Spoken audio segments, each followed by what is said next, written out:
So I have to solder the resistors in. These are 4K7, so 4,700 ohms, and I'm not going to do some macro work on my soldering. I'm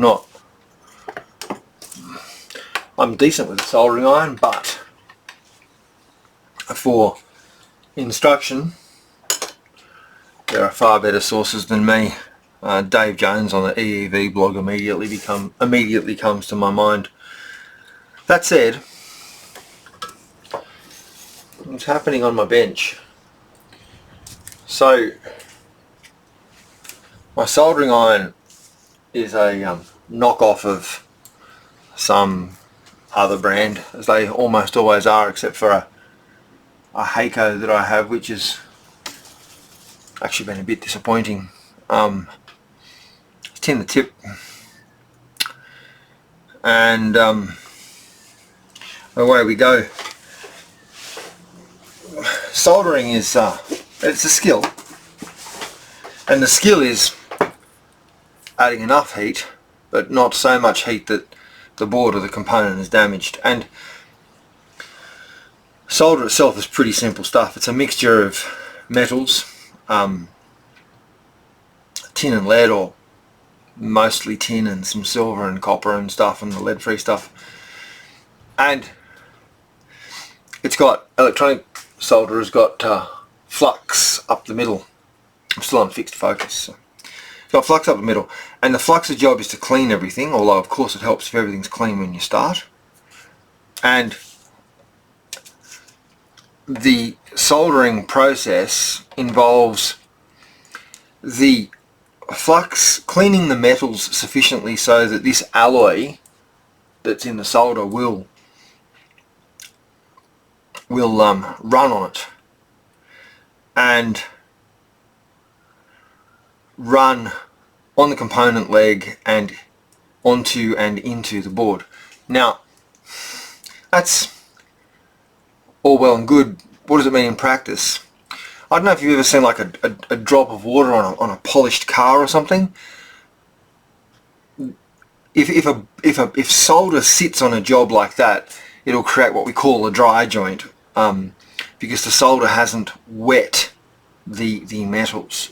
So with sufficient cleanliness and sufficient heat, the solder will wet the metals, and instead of sitting on the bottom of a joint like a hemisphere, the meniscus will instead run the other way, like a fillet on the board. And that is an indication that the solder has wet everything properly.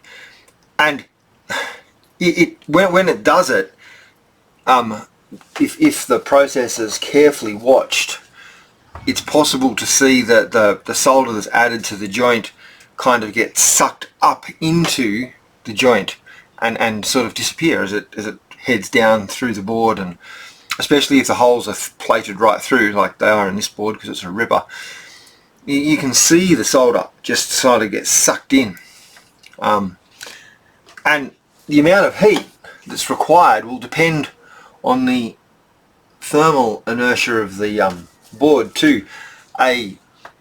If there's an awful lot of PCB copper around a joint, it'll require a lot more heat to solder it. Anyway, I don't know if this will be very visible or not.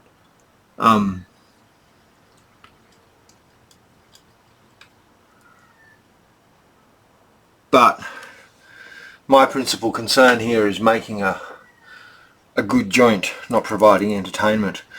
But it's a part of this build process, and I thought it was worth showing and having a bit of a talk about. Ordinarily you'd want to do one component at a time. This one I'm worried about because it's right down the bottom. I've given it some time to cool. I'll now do the other side. The tip's got a little flat to the front which has to be laid down on a little donut to transfer heat into it. And the solder itself is quite effective at transferring heat as well. And if I flip the board just to see how I'm going, it's my first one today, I can see the solder has come right through the board and actually covered the donut on the other side, which honestly may be a little too much, but it leaves me with no doubt that I've got a proper joint. And that's my principal concern. The solder's cheap, it's not the problem. And too much solder, I suppose, might make rework hard, but in some ways it might make it a little easier too. Sort of all sealed up in there, and there's a good blob for a solder sucker to get stuck into when it's time to remove it, if that were to ever happen. But away we go. This is a huge amount of work. If I were in any kind of hurry, I would be at my wit's end, but I'm not.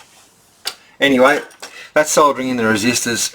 Probably won't see this again until I have done all of the resistors and have started on the, well, I've done all of the individual resistors and have started on the resistor packs.